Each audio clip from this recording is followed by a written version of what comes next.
Assalamualaikum warahmatullahi wabarakatuh. Perkenalkan, kami dari UHAMKA, Fakultas Ekonomi Bisnis, program studi akuntansi dengan dosen Abu Pak Bambang Tutuko dalam mata kuliah Akuntansi Manajemen. Sebelum itu, perkenalkan nama saya Nazil Kasaputra dengan NIM 23020155050. Saya Azhar Islami Ramadan dengan NIM 23020155099. Saya Jihan Azara. Saya Nur Aulia Putri dengan NIM 23020151109. Managerial accounting is the provision of accounting information to internal users within a company.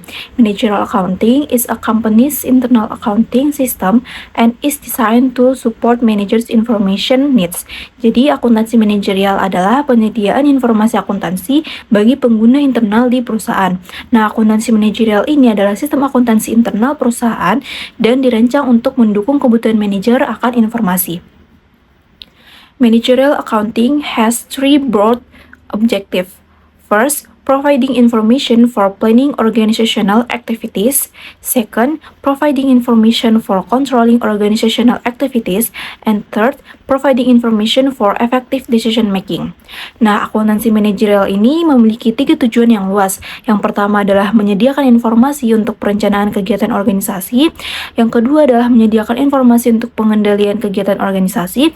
Dan yang terakhir adalah menyediakan informasi untuk pengambilan keputusan yang efektif. Information needs of managers and other users. Managerial accounting information is needed by a number of people. Specifically, managers and other employees require comprehensive and up-to-date information for the following activities: planning, controlling, and decision making. Jadi, kebutuhan informasi manajer dan pengguna lainnya. Informasi akuntansi manajerial ini diperlukan oleh sejumlah orang, secara khusus manajer dan para pekerja yang terberdayakan membutuhkan informasi yang komprehensif dan terbaru untuk aktivitas-aktivitas berikut ini. Yang pertama adalah perencanaan. Nah, formula aksi yang terperinci untuk mencapai tujuan tertentu adalah aktivitas manajemen yang disebut perencanaan atau planning.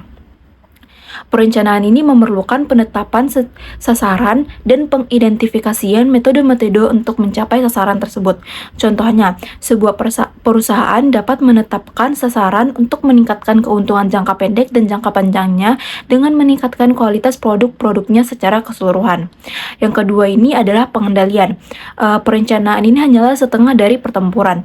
Setelah suatu rencana dibuat, rencana tersebut harus diterapkan dan penerapannya harus diawasi oleh manajer dan pekerja untuk memastikan bahwa rencana tersebut berjalan sesuai dengan yang diharapkan.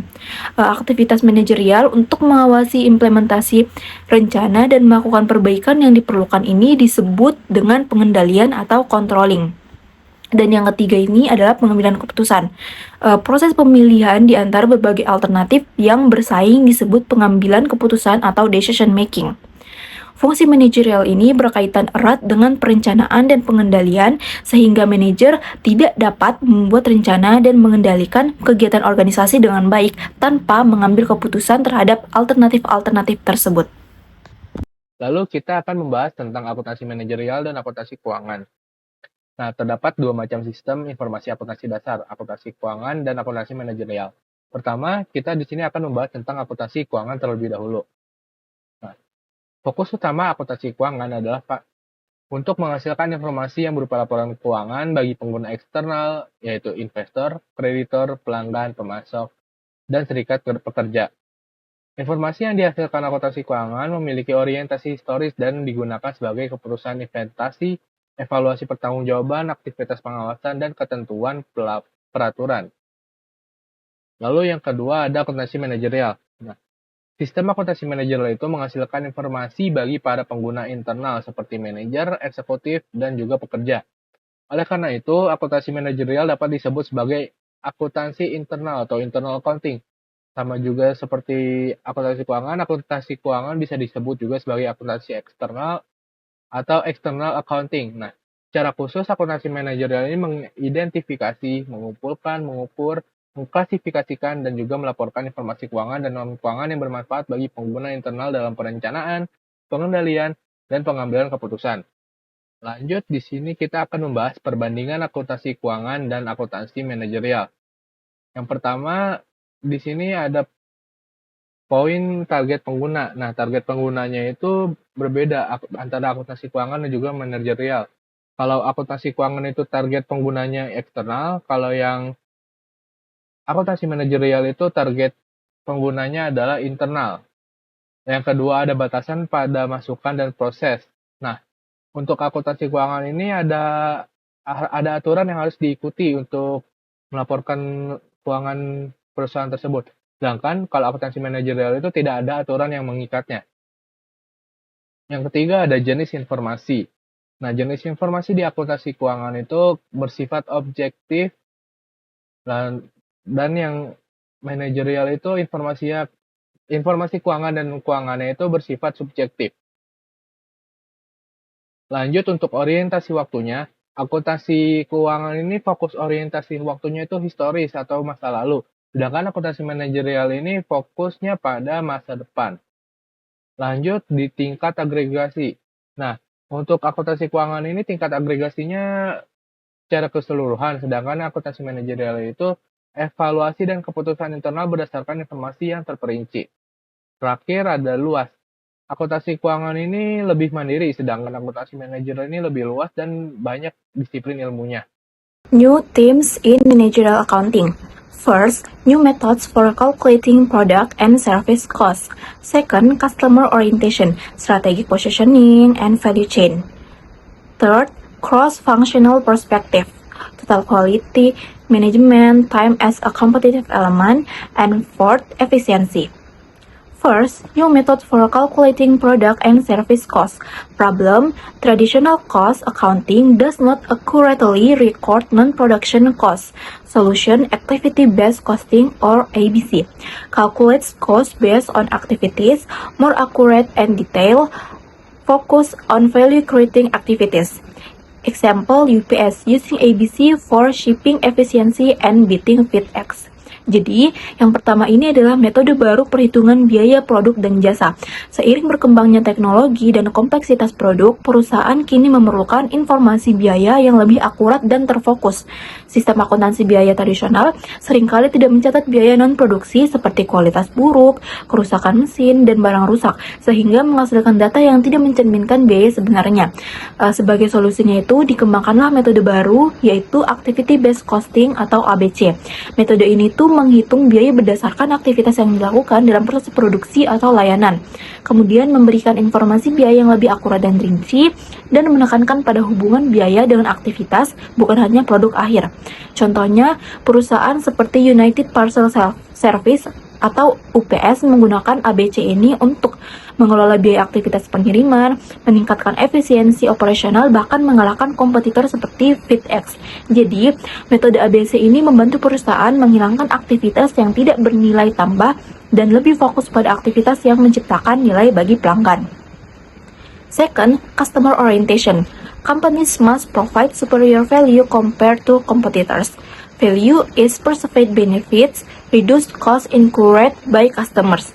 Focus on the entire product life cycle, purchase, use, maintenance, and disposal. Jadi, yang kedua ini adalah orientasi pelanggan. Nah, fokus utama perusahaan ini adalah menciptakan nilai pelanggan yang lebih baik dibanding pesaing dengan biaya yang lebih rendah. Nilai pelanggan ini adalah selisih antara apa yang diterima pelanggan dengan apa yang dikorbankan. Perusahaan berupaya memberikan manfaat lebih, kualitas lebih baik, dan harga lebih murah agar pelanggan lebih memilih produknya. Orientasi pelanggan meliputi siklus penuh dari pembelian, penggunaan, pemeliharaan, hingga pembuangan produk. Strategic positioning. There are two main ways to compete.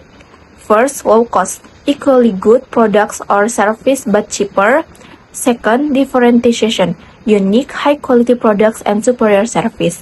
Example, Best Buy provides computer technicians on call. Jadi, selanjutnya ini adalah posisi strategis. Informasi biaya yang efektif membantu perusahaan memilih strategi bersaing untuk meningkatkan nilai pelanggan secara berkelanjutan.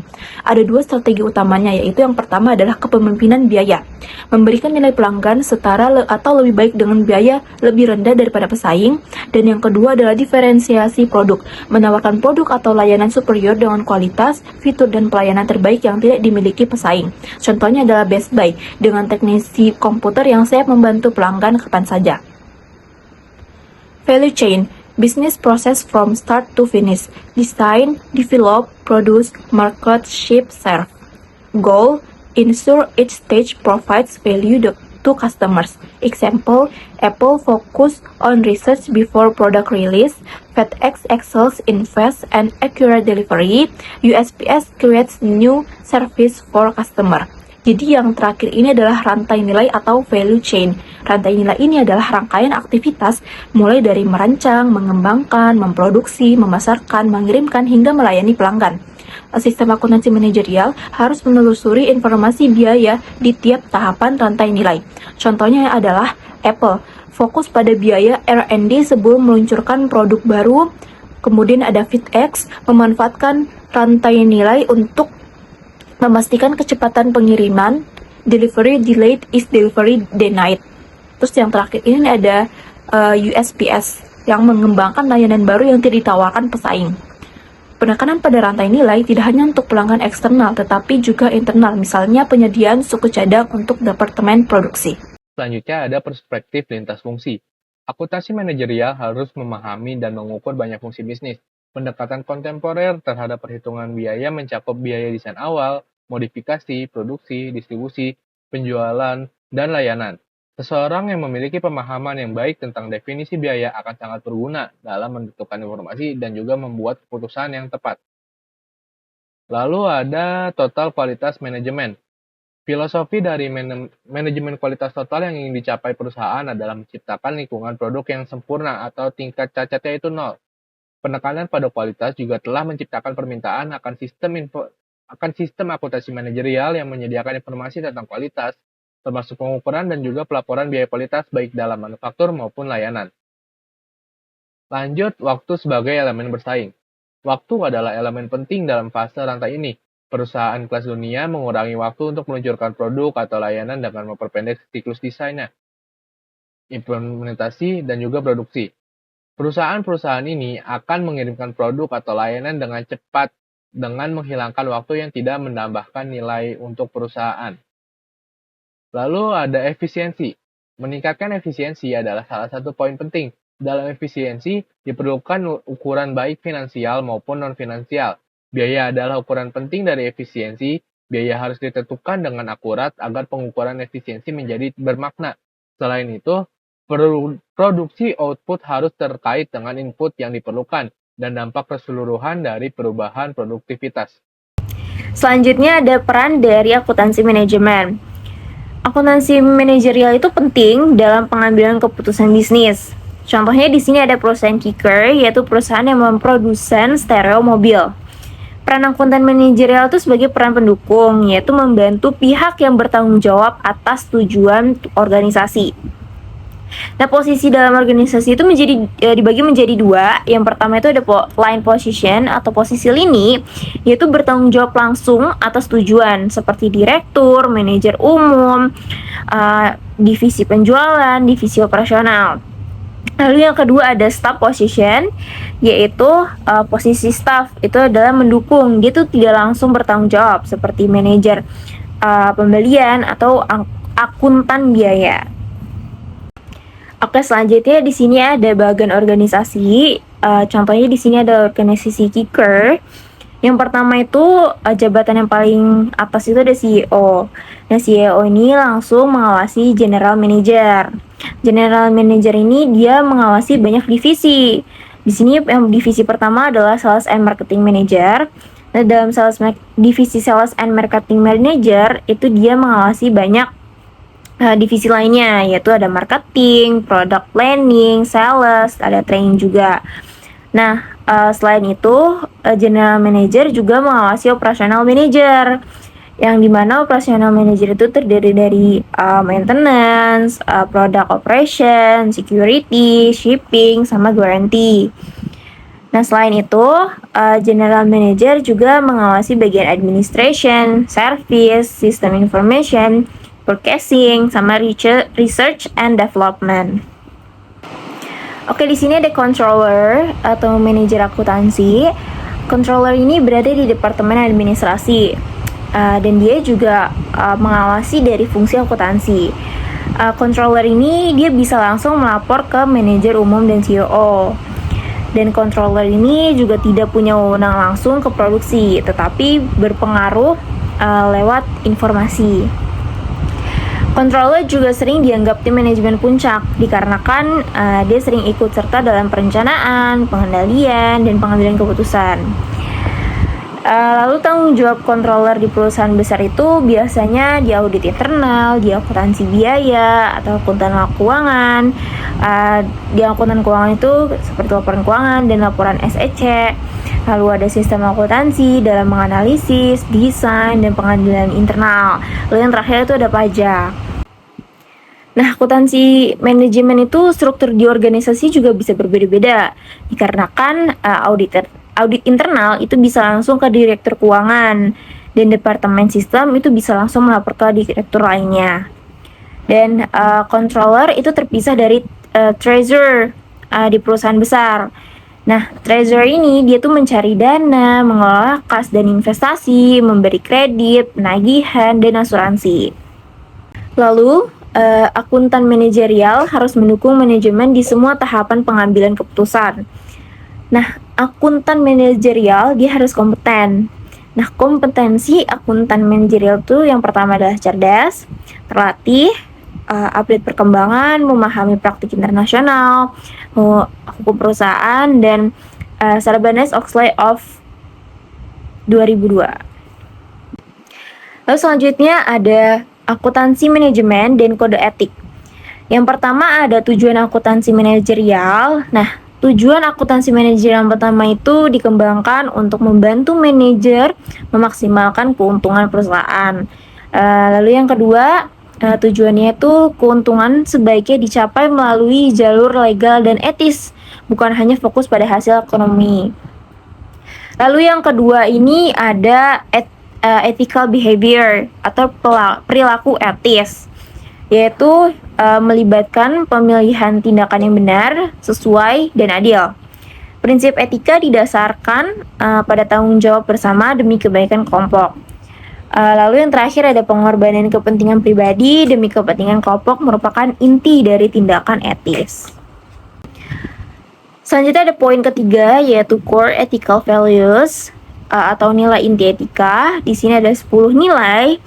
Nilai yang pertama itu adalah kejujuran, yang kedua adalah integritas, yang ketiga adalah pemenuhan janji, keempat adalah kesetiaan, kelima keadilan, keenam itu kepedulian terhadap sesama, yang ketujuh adalah penghargaan kepada orang lain, yang kedelapan adalah warga negara yang bertanggung jawab, yang kesembilan adalah usaha untuk mencapai kesempurnaan, dan yang ke-10 adalah akuntabilitas.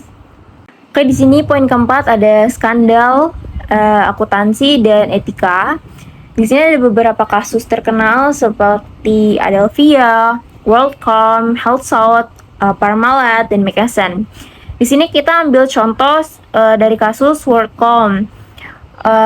Dalam kasus WorldCom, CEO ini memaksa kapitalisasi biaya sebagai aset.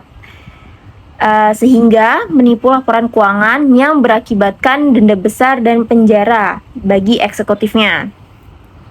Lalu, krisis kredit subprime ini menunjukkan risiko etika dalam praktik bisnis untuk meningkatkan keuntungan. Nah, poin kelima ini ada regulasi dan Sarbanes-Oxley Act atau SOX. Nah, ini tuh direspon setelah adanya skandal Enron, WorldCom, dan lain-lain. Nah, tujuannya itu adalah untuk meminimalkan kecurangan akuntansi dan sekuritas. Nah, XOX ini tuh tidak sepenuhnya mencegah kecurangan.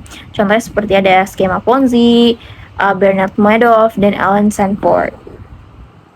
Lalu poin terakhir yaitu poin ke-6, di sini ada benefit of a company code of ethics, yaitu manfaat kode etik perusahaan yang dimana menciptakan loyalitas pelanggan dan karyawan.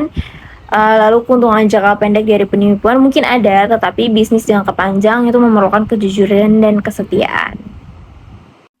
Company Code of Conduct atau kode etika perilaku perusahaan, yaitu kode etika perilaku dibuat perusahaan untuk mendorong dan menstandarkan perilaku etis bagi seluruh manajer dan karyawan. Pentingnya kode etik ini itu untuk diilustrasikan oleh skandal seperti kasus Enron, berdasarkan kajian terhadap beberapa perusahaan besar seperti Chevron, Texaco, Boeing, dan Motorola, itu kode etik itu umumnya memiliki kesamaan dalam nilai-nilai intinya, yaitu yang pertama itu ada integrity atau integritas, yang kedua itu ada legal compliance atau kepatuhan hukum, yaitu yang berkomitmen untuk menjalankan bisnis secara etis dan mematuhi semua hukum dan peraturan.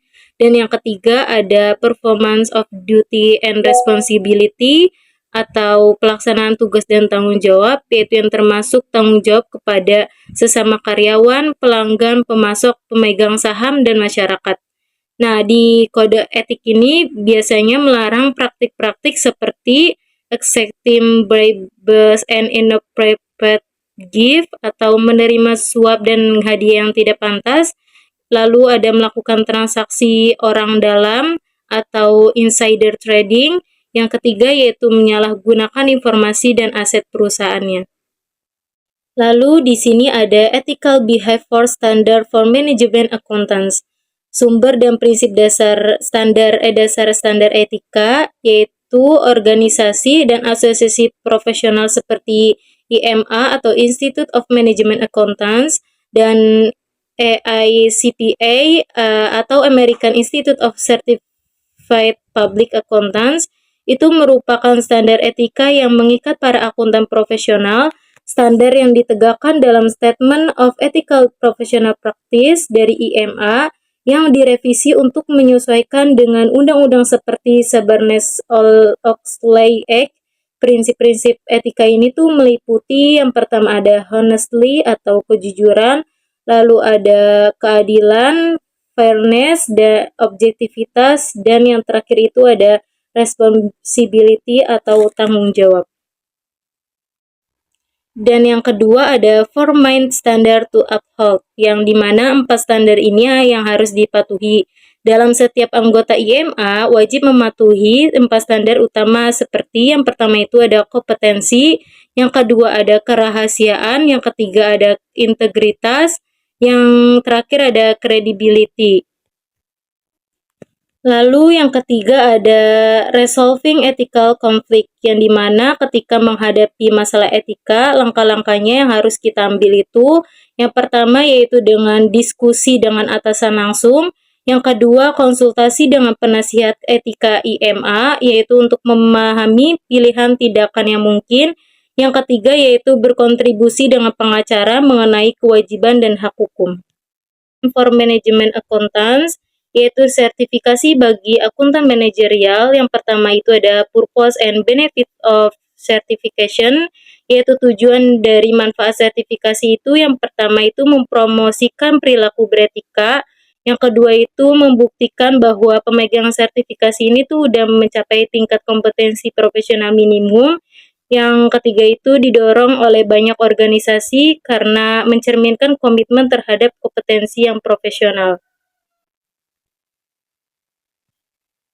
Lalu ada 3 jenis sertifikat untuk akuntansi manajer, yaitu yang pertama ada CMI atau Certified Management Accountant, yang kedua ada CPA yaitu Certified Public Accountant, yang ketiga itu ada CIA yaitu ada Certified in Internal Auditing.